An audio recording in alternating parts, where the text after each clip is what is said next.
Mouse के तो कभी।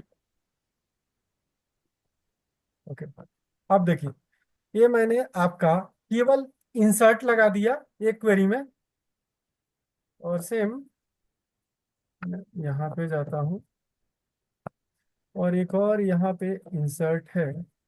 ओके, ये की क्वेरी है पार्ट। ओके, तो आपको क्या करना पड़ेगा, जैसे मल्टीपल सर्वर से आपको करना पड़ेगा, तो एक एक डैशबोर्ड देख के तो बहुत टाइम लग जाएगा। तो आपको क्वेरी से करना है, क्योंकि आपके पास मान लीजिए 100 सर्वर है, 500, 1000 सर्वर है, तो कैसे फाइंड आउट करेंगे। ओके, यहाँ पे पेस्ट की वो क्वेरी, और यहाँ पे रन कराइए। अब देखिए, प्राइमरी पे कोई इशू नहीं आएगा, यहाँ पे चलाएंगे तो सब कुछ सिंक मिलेगा। मेरी पूरी पूरी नहीं है सर। Equal to. अरे हाँ, इक्वल ये टू लास्ट लास्ट। एक सेकंड, एक सेकंड, एक सेकंड रुकिए। Equal to.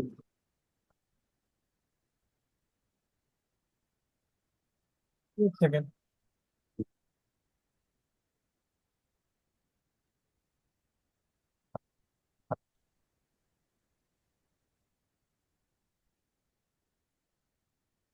में जो नोट पैड फाइल है ना, वो दो सेव हो गया है।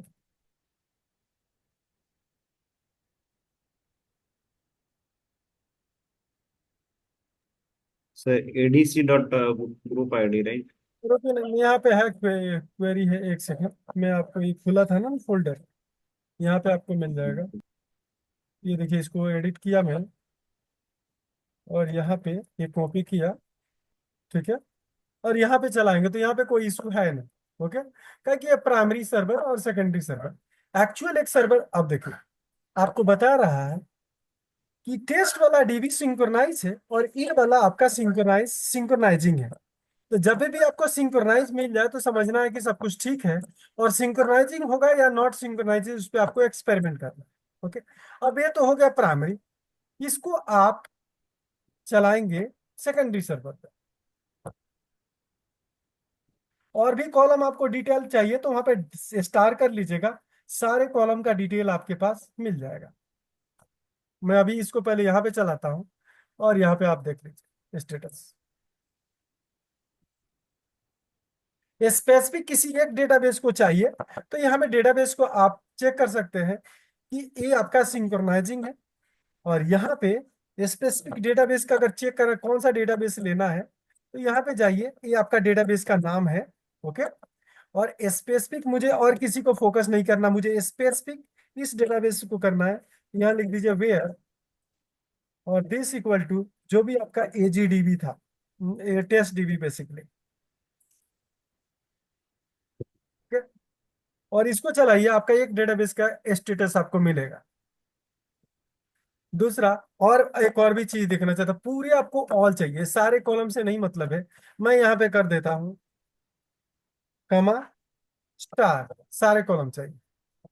ओके,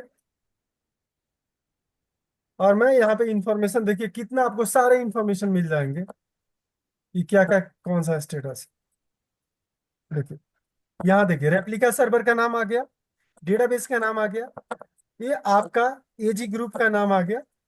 उसके बाद बैकअप प्रेफरेंस, सारे डिटेल यहाँ पे आ जाएगा कि कौन सा क्या लैग है, सीक्वेंस नंबर क्या है, ग्रुप नंबर क्या है, रेप्लिका आईडी क्या है, एंड पॉइंट क्या है, सारे डिटेल आपको यहाँ पे आपको मिल जाएंगे।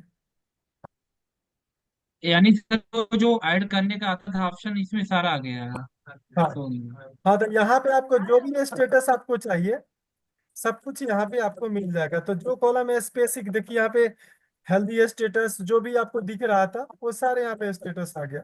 देखिए, वो जो आप बोल रहे थे ना कि लास्ट एक चीज देखना है कि लास्ट हार्ड एंड टाइम क्या है, किस समय लास्ट डेटा वहां राइट हुआ है। तो यहाँ लिखा हुआ है 21:49। ओके, तो लास्ट हार्ड एंड टाइम में है, लास्ट रिसीव टाइम में है, देख रहे हैं। तो अगर आपको लगे कि नहीं 4 घंटे का डिफरेंस है, तो इट मीन्स कि वहां से लैगिंग है आपके सर्वर पे। ओके, यहाँ देखिए सेंड क्यू साइज लिखा हुआ है, वही सारे कॉलम यहाँ पे, सेंड क्यू रेट आ रहा है, रीड क्यू साइज, वो सारे रीड क्यू रेट, ये सारे डिटेल आपको यहाँ पे आ गया है। समझ रहे हैं? तो अगर मैं बात करूं तो ये लास्ट वाला जो टेबल है ना, ये जो आपका टेबल है, ये एडीसी वाला, एडीसी वाला जो टेबल है, अगर मैं एडीसी को स्टार करूं तो मैक्सिमम इंफॉर्मेशन आपका आ जाएगा। एडीसी या एजीएस। ओके, ये तो आपका ये हो गया। लास्ट वाला कॉलम क्या आया? ओके, ये नहीं है, एडीसी नहीं है, ये आपका रेप्लिका स्टेटस, एजीएस कर दीजिए। एजीएस कहाँ है? G S. और यहाँ पे एजीएस में अवेलेबिलिटी ग्रुप स्टेटस में आपको हार्डन नोडन लॉग टाइम सेंड की साइज, सारा कुछ यहाँ पे मिल जाएगा, देख रहे हैं? यही आपका इंफॉर्मेशन इंपॉर्टेंट है। और मेन टेबल आप याद रखिएगा, जो टेबल मेन है जिसका नाम है आपका ए वाला टेबल, ये समझ रहे हैं?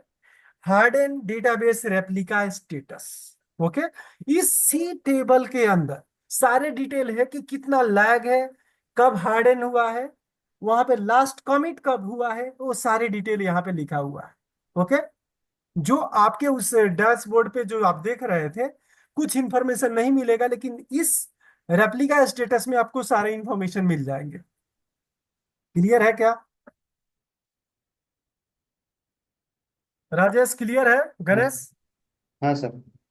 तो ये वाला क्वेरी को आप फॉलो कीजिएगा, मैं उसको सेंड कर देता हूं। और देखिए, मैं क्यों कह रहा हूं, कल के डेट में हमारा एक क्लास चलेगा जिसमें PowerShell. Okay, PowerShell में हम क्या करेंगे कि पावर सेल में मल्टीपल सर्वर का लिस्ट देंगे। ओके, हो सकता है सर्वर 1 है, सर्वर 2 है, सर्वर 3 है, कहीं की भी हो सकता है, 100 सर्वर है। एक लिस्ट बताता हूं, और जिस सर्वर का नाम देंगे वो सर्वर का स्टेटस आपको दे देगा कि ये सर्वर का हेल्दी है या अनहेल्दी है। पूरे सर्वर, क्या कि अभी तो एक सर्वर है या दो सर्वर है हमारे पास है, लेकिन कंपनी में 100 सर्वर होंगे, तो आप तो जाके डैशबोर्ड खोलेंगे, देखेंगे, कनेक्ट करेंगे, तो इसमें बहुत टाइम लगने वाला है। लेकिन एक क्वेरी मैं आपको पावर सेल से एग्जीक्यूट करके दूंगा कि एक क्वेरी आप एग्जीक्यूट करेंगे सर्वर 1 पे, सर्वर 2 पे, सर्वर 3 पे, 5 सर्वर पे, वो ऑटोमेटिक एग्जीक्यूट करके आपको रिपोर्ट दे देगा एक फाइल के अंदर। आपको हर सर्वर पे जाके कनेक्ट करने की, आरडीपी करने की जरूरत नहीं है। क्लियर? जैसे मान लीजिए कि एक आम एग्जांपल लेता हूं, सपोज कीजिए, एक लाइव एग्जांपल लेता हूं कि मुझे क्या करना है। एक सपोज कीजिए कि गुलशन ज्वाइन की है कंपनी, और जितने भी server as a DBA join किए, तो मुझे क्या करना है, गुलशन की आईडी हर सर्वर पे ऐड होना चाहिए।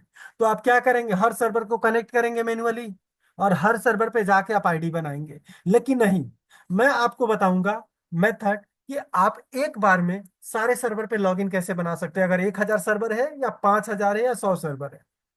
ओके, तो उसको करने के लिए मैं एक छोटा सा ट्रिक, एक छोटा लेवल का आपको एक्सप्लेन करता हूँ 5 मिनट के अंदर। जो एज अ डीबी आप क्या करेंगे, व्यू में जाएंगे, अगर 5 सर्वर को मुझे मेंटेन करना है तो यहाँ पे रजिस्ट्रेशन देखिए, रजिस्टर सर्वर है। ओके, तो यहाँ पे मल्टीपल सर्वर का रजिस्ट्रेशन कर सकते हैं, और जो क्वेरी चलाएंगे रजिस्टर सर्वर पे, वो सारे पे एक ही बार में चलेगा, आपको कुछ करने की जरूरत नहीं है। यहाँ पे मैंने क्या किया, लोकल में गया। ओके, यहाँ पे सर्वर ऐड कर दिया, यहाँ पे मैं करूंगा new server registration. Okay, example के लिए मैं 2 सर्वर यहाँ पे करता हूँ, नोड आपका 01, कोई दिक्कत नहीं है आपको, और ये मैक्सिमाइज नहीं है। ओके, ओके, इसको मैं यहाँ पे मैं करता हूँ, इससे छोटा इसको करूँ। ओके, कोई दिक्कत नहीं है। इसको मैं यहाँ पे टैब से चलता हूँ, जिसे पता लग जाएगा नीचे टैब पे, ये सेव कर देता हूँ। पहले तो यहाँ टेस्ट करता हूँ, टेस्ट पे क्लिक किया। ओके, पता लग जाएगा क्या कहानी है। ओके, ये टेस्ट हो रहा सर्वर। ऐसे 2-3 सर्वर के लिए एंट्री करेंगे, हमारे पास तो नोड 1 और नोड 2 है। तो कैसे रजिस्ट्रेशन करेंगे, ये काम करते हैं। मेरा माउस भी करने में दिक्कत हो रहा है। ओके, सो जैसे नोड 1 है, नोड, ओके, इसका नाम वीएम नोड है, सॉरी, ये नहीं होगा, हमने गलत कर दिया पहले ही। ओके, यहाँ वीएम नोड 1 होना चाहिए और नोड 2 होना चाहिए, वो कनेक्ट करेगा और फेल करेगा। ये काम करते हैं, कुछ हो सकता है। ओके ठीक है, एरर दे दिया इसने। यहाँ पे जाएंगे, यहाँ पे लिखना है आपका VM node 1, VM node 1। और मैंने यहाँ पे गया, टैब, ये टेस्ट किया। ओके, और एक सक्सेसफुल हो गया। और उसके बाद टैब किया और यहाँ पे देखिए सेव पे किया, सेव हो गया। फिर यहाँ पे देखिए और भी सर्वर में यहाँ पे ऐड करूंगा। यहाँ पे गया और यहाँ पे रजिस्ट्रेशन करूंगा, न्यू सर्वर VM node 2। ऐसे ही आपके पास जितने भी सर्वर होंगे उसको सारे रजिस्ट्रेशन आप करेंगे, और एक ही बार में आप क्वेरी चलाएंगे, वो सब पे चलेगा। नोट 2 किया, यहाँ ट्रस्ट किया, और मैं यहाँ पे ओके टेस्ट किया, ये भी हो गया। ओके, और यहाँ पे जाके मैं कर दिया सेव। अब देखिए, एक मैं ग्रुप में जाऊंगा और एक क्वेरी इस ग्रुप में जाके न्यू क्वेरी करूंगा। देखिए ये जो रिपोर्ट है दोनों सर्वर का एक ही बार में आ जाएगा, मुझे 2 बार एग्जीक्यूट करने की जरूरत नहीं पड़ेगा। तो एज अ DBA जितने भी सर्वर होगा आपको रजिस्ट्रेशन करना है। रजिस्ट्रेशन करने के बाद उसके जिस ग्रुप में करेंगे, जैसे प्रोडक्शन ग्रुप, डेवलपमेंट ग्रुप, और एक क्वेरी में चलाया, एक क्वेरी दोनों सर्वर पे एग्जीक्यूट करके मुझे आउटपुट देगा। और आपको सामने अभी दिख जाएगा, देखिए यहाँ पे देखिए क्या आया। नोड 1 पे देख रहे हैं, ये नोड 2 का सर्वर आ गया, VM node 2 का भी आ गया, नोड 1 का आ गया। नोड 1 का 2 बार आया कि यहाँ पे रजिस्ट्रेशन, 2 नोड का रजिस्ट्रेशन था। देखिए VM node 2 2 बार था। ओके, ये आपका नोड 1। तो जो भी ये स्टेटस आपको मिल रहा है, जो भी 2 सर्वर आपने रजिस्ट्रेशन किया, वो सारे के, अगर मैं यहाँ पे कमांड जाके मैं यहाँ पे क्रिएट टेबल करूं, क्रिएट टेबल, तो दोनों सर्वर पे क्रिएट होगा। TBL मैं करता हूँ टेस्ट, और मैं ID और इंटीजर करता हूँ, इतना ही नॉर्मल टेस्टिंग के लिए। तो ये मास्टर डेटाबेस में जाके तीनों सर्वर पे आपको जाके क्रिएट करेगा। अब देखिए ये कह रहा है ओके, मैं एक नोड 2 को डिलीट कर देता हूँ कि इसकी जरूरत नहीं है, क्योंकि रिप्लिकेट होगा तो फिर इशू हो जाएगा। अब देखिए यहाँ पे मैं गया और यहाँ पे इस ग्रुप में जाके टेस्ट 2 करता हूँ और इसको चलाता हूँ। अब देखिए यहाँ पे जाके अगर सर्वर को कनेक्ट करेंगे, व्यू सर्वर में जाएंगे, तो आपको सर्वर में ये टेबल आपका ऑब्जेक्ट एक्सप्लोरर में जाइए, यहाँ पे सर्वर 1 के मास्टर के अंदर आपका वो आपका टेबल बन गया होगा, जो भी टेबल हमने क्रिएट किया है। तो यानी कि जो भी कॉमन कमांड है, अगर 100 सर्वर है तो 100 सर्वर का रजिस्ट्रेशन करेंगे, और रजिस्ट्रेशन करने के बाद आपको वो कमांड उतने सर्वर पे ऑटोमेटिक चलेगा। देखिए अभी मैंने इस पे भी एक पे नहीं चलाया था, और जाते हैं आप सर्वर 1 पे। सर्वर 1 पे भी वही कमांड और टेबल आपका क्रिएट हो गया होगा। मास्टर के अंदर जिस डेटाबेस को यूज करते हैं उस डेटाबेस के अंदर सेम कमांड चल जाता है 1 एग्जीक्यूशन में। आपने एक क्वेरी चलाया, बट वो क्वेरी दोनों सर्वर पे एग्जीक्यूट हुआ ग्रुप लेवल पे। आप देखिए, आपको दिख रहा है? हेलो, दिख रहा है? हाँ सर। ठीक है, तो ऐसे आप देख सकते हैं हम लोग का टाइम अप हो रहा है। कल हम सुबह का इसको सेटअप तो करते हैं। सेंट्रल हाँ बोलिए। इसको तो सेंट्रल सर्वर भी बोल सकते हैं।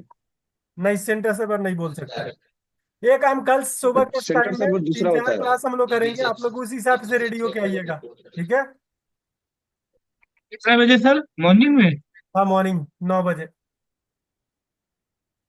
ओके सर, वो रिकॉर्डिंग पुराना वाला अभी शो नहीं हो रहा है सर। आपको दिख जाएगा, आपको भेजता हूं मैं। ठीक है? ओके। सेंट्रल सर्वर दूसरा होता है क्या सर? सेंट्रल सर्वर कुछ नहीं होता है।